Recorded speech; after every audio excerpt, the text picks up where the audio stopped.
야고보서 2장 8절부터 13절입니다. 너희가 만일 성경에 기록된 대로 내 이웃 사랑하기를 내 몸과 같이 하라 하신 최고의 법을 지키면 잘하는 것이거니와 만일 너희가 사람을 차별하여 대하면 죄를 짓는 것이니 율법이 너희를 범법자로 정죄하리라. 누구든지 온 율법을 지키다가 그 하나를 범하면 모두 범한 자가 되나니 간음하지 말라 하시니가 또한 살인하지 말라 하셨은즉 내가 비록 간음하지 아니하여도 살인하면 율법을 범한 자가 되느니라. 너희는 자유의 율법대로 심판받을 자처럼 말도 하고 행하기도 하라. 긍휼을 행하지 아니하는 자에게는 긍휼 없는 심판이 있으리라. 긍휼은 심판을 이기고 자랑하느니라. 아멘. 자, 앞선 단락에서는 사람을 차별하는 태도가 하나님께서 택하신 자를 업신여기는 것이다 라고 말씀하셨어요. 오늘 우리가 읽은 내용은 죄의 본질이 더 확실하게 나와요. 우리가 사람을 차별하는 것은요, 단지 내 기분 혹은 성격 혹은 도덕성의 결여 등의 문제가 아니라는 거예요. 그것은 하나님의 법을 어기는 죄다라고 가르쳐 주세요. 8절에 보시면 최고의 법이라는 표현을 쓰시죠. 내 이웃 사랑하기를 내 몸과 같이 한다는 것은 최고의 법을 지키는 것이라는 거예요. 이것은 레위기 19장 18절의 말씀을 인용한 것입니다. 주님께서는 왜 이웃 사랑을 최고의 법이라고 말씀하실까요? 여기에는 율법의 정신이 집약되어 있기 때문이에요. 예수님께서도 하나님을 사랑하는 것과 이웃 사랑이 율법과 선지자의 강령이다 라고 말씀하셨어요. 다시 말하면 이 이웃 사랑이라는 것은 그냥 부수적인, 부차적인 윤리 조항이 아니라는 거예요. 하나님을 아는 백성이라면 반드시 나타나야 하는 삶의 중심이다 라고 말씀하시는 거예요. 차별하고 있다면 그 최고의 법을 깨뜨린다는 거예요. 그러므로 사람을 차별하여 대하는 것에 대해서 단지 조심하라. 그게 좋지 않아. 그렇게 하면 안 돼. 다 이루고 이 정도가 아니에요. 가능하면 고쳐. 이 정도의 말씀이 아니에요. 그것은 하나님의 말씀을 어기는 것이다. 하나님의 법을 어기는 죄다라고 이야기한다는 거죠. 그러니까 우리가 누군가를요, 외모로 판단하고 재산의 정도로서 판단하고 지위 고하에 대해서 판단하고 그 사람의 어떤 삶의 배경으로 판단하고 혹은 나와 가까우냐 뭐냐에 따라서 판단한다는 것은요, 하나님 앞에서 죄를 짓는 거예요. 오늘 이 말씀은요, 회당에 누군가가 들어오는 것에 대한 예로부터 계속된 말씀입니다. 즉 공동체 안에서 벌어지는 것으로부터 출발된 말씀이에요. 우리는 외부에 있는 사람들에게는 오히려 더 객관적으로 혹은 예의 있게 대하기 마련입니다. 교양 있게 대하는 경우가 있어요. 대외적인 관계죠. 이분을 또 볼 건 아니지만 나의 사회적인 인격이 드러나는 순간이기 때문에 그분과 개인적인 친밀함이 없다고 하더라도 굉장히 예의 있게 대하는 경우들이 많아요. 기관에 갔다고 해보세요. 안내하시는 분들이 굉장히 깍듯하게 합니다. 그분과 어떤 내적인 친밀감이나 관계적인 친밀감이 있어서 그러는 게 아니잖아요. 사회적 관계로서 자신의 인격을 잘 드러내는 거예요. 자신의 역할을 감당하는 거예요. 지금 주님께서 이 말씀을 하시는 것은요, 회당 안에서, 즉 교회 안에서 어떻게 하느냐를 주님께서 보고 계신 거예요. 여기서 이제 우리가 발견하는 영적인 중요한 사실이 있죠. 사람을 차별하는 마음은요, 결국 자기 중심성의 발현이라는 거예요. 외부적인 관계에서 예의 있게 대하는 것도요, 결국에는 자기가 그렇게 해야 한다는 걸 알기 때문에 하는 거예요. 가까운 관계에서도 그렇습니다. 차별하는 마음이 있고 그것을 막 겉으로 드러낸다는 것은요, 결국에는 자기 중심성이 막 나타난다는 거예요. 이 사람이 내게 편한가 불편한가, 이 사람이 내게 도움이 되는가 아닌가, 이 사람이 내 기준에 맞는가, 나와 맞지 않은가. 그래서 내 기준에 맞고 나한테 편하고 나한테 도움이 되는 사람한테는 잘 대하는 거예요. 그런데 내 마음에 맞지 않는 사람은 멀리 대하는 거예요. 그게 차별이에요. 오늘 야고보서에 나온 이야기는 먼 관계에 대한 이야기가 아닙니다. 그러면 주님께서 말씀하시는 사랑이 무엇입니까? 내가 기준돼서 타인을 재단하지 않는 거예요. 나한테 기준이 있어서 나의 관점으로 그 사람을 판단하지 않는 거예요. 하나님의 시선으로 지체를 대하는 것이 차별하지 않는 마음이에요. 성경에서 당짓는 것을 왜 경계하라고 말씀하시냐면 결국 사람을 차별하는 것까지 간다는 거예요. 나한테 맞는 사람은 편하죠. 그러나 그렇게만 관계를 유지해 나간다면, 야고보서의 말씀에 따른다면 그것이 바로 지체를 차별하는 죄가 되고요. 하나님의 율법을 어기는 죄가 된다는 거예요. 그래서 10절과 11절에 더 이렇게 강하게 이야기합니다. 누구든지 온 율법을 지키다가 그 하나를 범하면 모두 범한 것이다. 간음은 안 했는데 또 다른 도둑질을 했다면 그 율법을 다 범한 것이다. 차별 좀 할 수 있죠. 주님 생각해 보세요. 제 마음에 드는 사람한테만 잘해줄 수 있죠. 그게 뭐가 나빠요? 내 마음에 드는 사람한테는 잘해주고 내 마음에 안 드는 사람한테는 좀 못해주는 게 뭐가 나빠요? 그렇지 않다는 거예요. 율법은요, 조각나 있는 명령이 아니에요. 율법은 다 연결되어 있는 하나님의 명령입니다. 그래서 하나를 범하면은요, 다른 것도 범한 것이 돼요. 그게 하나님께서 우리를 다루시는 방법입니다. 우리가 무언가 하나를 가볍게 여기기 시작하면 결국에는 율법 전체를 범하고 하나님의 권위를 범하게 된다는 거예요. 제가 예를 들어 볼게요. 집에 유리창 하나가 깨졌어요. 근데 방치합니다. 유리창 하나 깨질 수도 있지. 그러면 어떻게 됩니까? 집안 전체에 부정적인 영향이 다 끼치게 된다는 거예요. 이렇게 이야기할 수는 있어요. 집이 다 무너진 건 아니잖아요. 고작 유리창 하나 깨졌잖아요. 근데 그것이 집의 온전함을 깨뜨린다는 거예요. 우리가 폐가가 된 집들을 보면은요, 유리창들이 그렇게 많이 깨져 있어요. 처음부터 다 깨졌습니까? 하나씩 깨지기 시작한 거예요. 우리가 주님의 말씀을 순종하며 나아갈 때, 아유, 이거는 내가 지켜. 근데 이거는 나는 못 지켜. 그렇게 계속 선택하고 선별하기 시작하잖아요. 절대 주님 앞에 겸손해지지가 않습니다. 순종이 안 돼요. 그렇기 때문에 우리가 늘 하는 이 자기 변호를 차단시켜버리는 거예요. 우리의 자기 변호가 뭐가 있을까요? 제가 좀 차별은 합니다. 그래요? 주님 말씀을 들어보니까 제가 차별하네요. 그러나 주님 아시잖아요. 제가 헌금 얼마나 잘합니까? 봉사 얼마나 잘합니까? 예배 잘 드려요? 제가 간음했습니까? 제가 도둑질 했습니까? 제가 살인했습니까? 큰 문제는 없어요. 라고 많이들 생각한다는 거예요. 그러니까 자기의 부족한 부분을요, 자기가 할 수 있는 것으로 상쇄하려고 하는 특징들이 다 있다는 거예요. 목사는 뭐가 있을까요? 자기 삶에 문제가 많아요. 그런데 매일 얘기하는 거예요. 주님, 그래도 제가 주님께 목사로 헌신했잖아요. 그래도 제가 이렇게 주님의 교회를 위해서 헌신하고 포기하지 않았습니까? 나의 부족한 것을 내가 하고 있는 것으로 상쇄하려고 하는 마음이 있어요. 근데 오늘 야고보서가 우리에게 뭐라고 말씀하시냐면, 죄는 죄야. 너는 범법자야. 이렇게 이야기한다는 거예요. 그렇다면 이 말씀이요, 우리를 이런 절망에 빠뜨리기 위한 말씀일까요? 너는 안 돼. 너는 끝났어. 이 말씀일까요? 도대체 야고보서에서 왜 이렇게 강하게 말씀하시는 겁니까?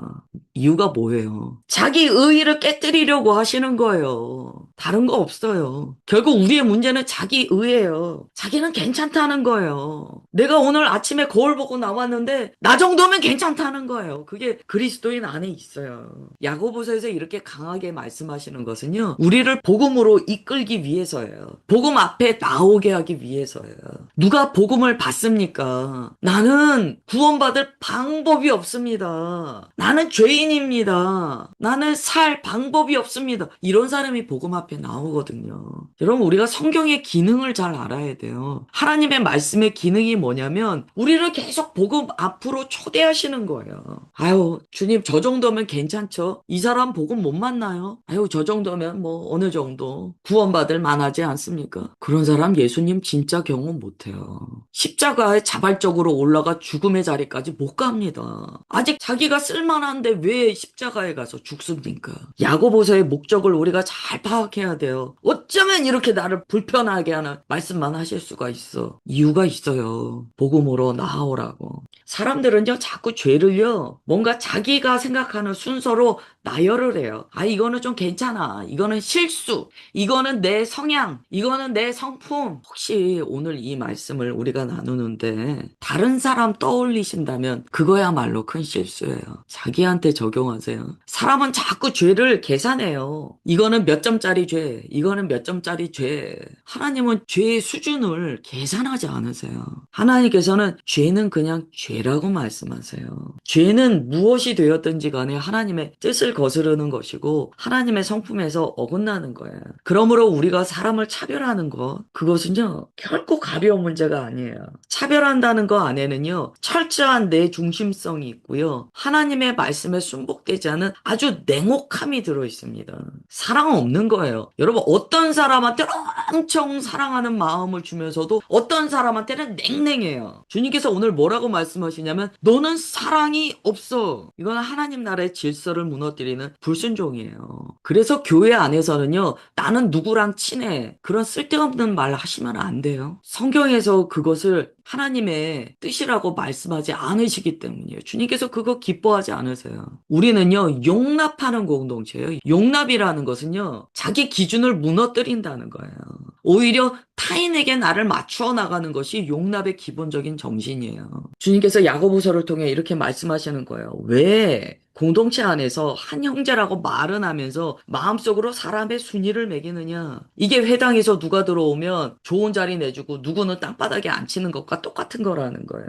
12절에 이렇게 말씀하세요. 너희는 자유의 율법대로 심판받을 자처럼 말도 하고 행하기도 하라. 자유의 율법 1장에서도 나왔던 말씀이에요. 왜 자유의 율법입니까? 하나님의 말씀은요, 우리를 죄의 종에서 벗어나게 하고 자기 중심성의 사슬에서 벗어나게 하고 하나님의 뜻 안에서 자유롭게 살도록 하시는 말씀이기 때문이에요.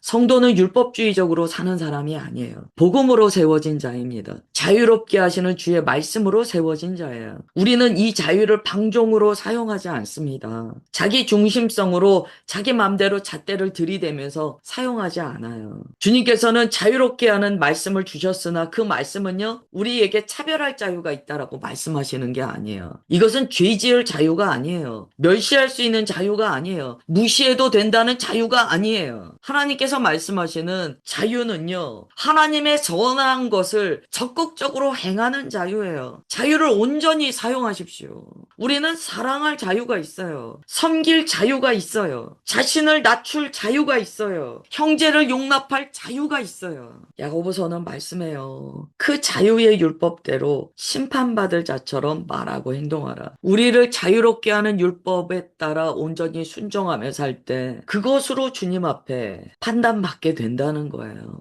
내게 새겨주신 하나님의 말씀의 자유가 무엇인지를 오늘 잘 깨달으셔야 돼요. 주님께서 내게 자유를 주셨기 때문에 나 이렇게 내 마음대로 해도 돼. 그게 아니에요. 주님께서 자유를 주셨기 때문에 나는 사랑할 수 있어. 나는 용납할 수 있어. 그래서 우리는 하나님께서 우리의 모든 것을 다 보고 계신다는 것을 늘 감각해야 합니다. 그게 코람데오의 삶이죠. 성도는요, 사람 앞에서만 단정하게 사는 존재가 아니에요. 마치 관공서에 안내해 주시는 분처럼 어떤 사회적인 관계에서 공적인 어떤 관계에서 그럴 때는 막 단정하게 돼요. 그게 아니에요. 사람이 보든지 보지 않든지 하나님께서 우리를 언제나 불꽃 같은 눈으로 바라보고 계신다는 것을 알고 또한 주님과 교통하며 주의 마음이 내게 부어져 있기에 하나님을 경외하는 마음으로 하나님의 형상을 가진 사람을 대하여도 자기를 근신하는 마음이 있어야 된다는 거예요. 13절에 보시면 이렇게 말씀해요. 긍휼을 행하지 아니하는 자에게는 긍휼 없는 심판이 있으리라. 긍휼은 심판을 이기고 자랑하느니라. 아멘. 우리는 긍휼을 행할 자유가 있어요. 그런데 우리가 그 자유를 적극적으로 사용하지 않았어요. 다른 사람을 불쌍히 여길 자유가 있어요. 그런데 우리가 그 자유를 적극적으로 사용 안 했어요. 주님께서 뭐라고 말씀하시냐면 너가 사용하지 않는 그 자유, 행하지 않은 그 자유의 덕목에 따라 너도 심판받는다는 거예요. 심판대 앞에 서서 판단받을 때 주님께서도 긍휼이라는 기준을 빼고 바라보신다는 거예요. 그러면 안 되잖아요. 우리가 지체를 사랑하면 주님께서 우리를 바라보실 때 그 사랑으로서 함께 바라보신다는 거예요. 그래서 자기 눈은 자기가 찌른다고 하는 거예요. 내가 거절한 하나님의 말씀은요, 결국 그 거절한 말씀에 따라서 내가 찔린다는 거예요. 그래서 주님의 말씀은 양날의 어떤 검보다도 예리하다라고 합니다. 결국에는 남을 찌르는 것이 아니고 나도 찌른다는 거예요. 다시 말씀드리지만 이 무거운 말씀은요, 우리를 복음 앞에 세우시기 위함입니다. 두 손을 들고 주님 앞에 나와 주님 저는 불능한 자입니다. 아무것도 할 수 없는 자입니다. 저는 아무것도 아닌 존재입니다. 라고 주님 앞에 엎드리도록 자꾸 초대하시는 거예요. 오늘 말씀에서 주님께서는 끝에 긍휼에 대해서 굉장히 많이 강조하세요. 긍휼은요, 상대를 그냥 불쌍히 여기는 감정만이 아니에요. 실질적으로 행동으로 실천하는 긍휼입니다. 야고보서는 그걸 굉장히 강조해요. 적극적으로 도우라는 거예요. 하나님께서는 우리가 죄 가운데 있을 때 하늘에서 바라만 보신 게 아니에요. 직접 이 땅에 오셨어요. 그리고 그 죄값을 담당하셨습니다. 우리에게 그 동일한 마음과 삶이 있어야 된다고 주님께서 오늘 가르쳐 주십니다. 긍휼이 없는 삶은요, 하나님의 은혜를 모른다라는 강력한 신호예요. 우리의 삶을 보면은요, 이 사람이 하나님을 어떻게 경험한 자인가가 그대로 드러납니다. 내가 하나님의 거룩한 은혜를 받으면은요, 나도 은혜를 끼치는 삶으로 나아갑니다. 하나님의 공의를 경험한 자는요, 그 공의에 대해서 분명한 기준이 있어요. 나의 삶을 보면 내가 경험한 하나님이 그대로 드러난다는 거예요. 내가 누군가를 용납한다는 것은요, 내가 하나님의 그 용납하심을 경험한 증거가 됩니다.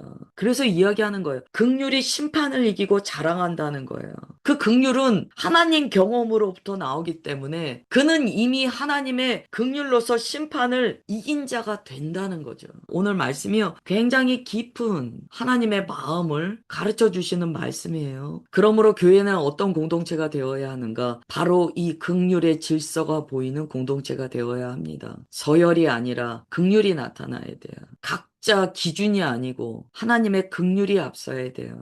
그래서 교회는 자기 기준을 내세우지 않아야 됩니다. 오늘 우리가 기도할 거예요. 자유의 율법대로 살게 하옵소서. 억지로가 아니라 은혜 받은 자답게 살게 하옵소서. 기도하겠습니다. 하나님 아버지, 주의 자녀들 오늘도 야고보서의 말씀으로 복음 앞에 초대하여 주시니 감사드립니다. 말씀을 경험하며 참으로 우리는 불능한 자라는 것을 고백하게 됩니다. 주님 불쌍히 여겨 주옵소서. 우리의 완악함을 주의 말씀으로 깨뜨려 주셨사오니 하나님 아버지의 거룩한 그 마음을 우리의 심령 가운데 부어 주옵소서. 예수님의 거룩한 할례로서 주의 보혈의 능력을 더하여 주옵소서. 그래서 우리가 냉혹한 그리스도인이 아니고 주 안에서 긍휼을 베푸는 주의 몸이 되게 하여 주옵소서. 자유의 율법으로 오늘 한날을 또한 승리하게 하여 주시는 것 믿습니다. 주의 자녀들 오늘 주의 말씀을 덧입혀 세상으로 파송하오니 주의 말씀으로 승리하게 하옵소서. 그렇게 역사하여 주심을 감사드리오며 사랑하는 주 예수님의 이름으로 기도드리옵나이다. 아멘.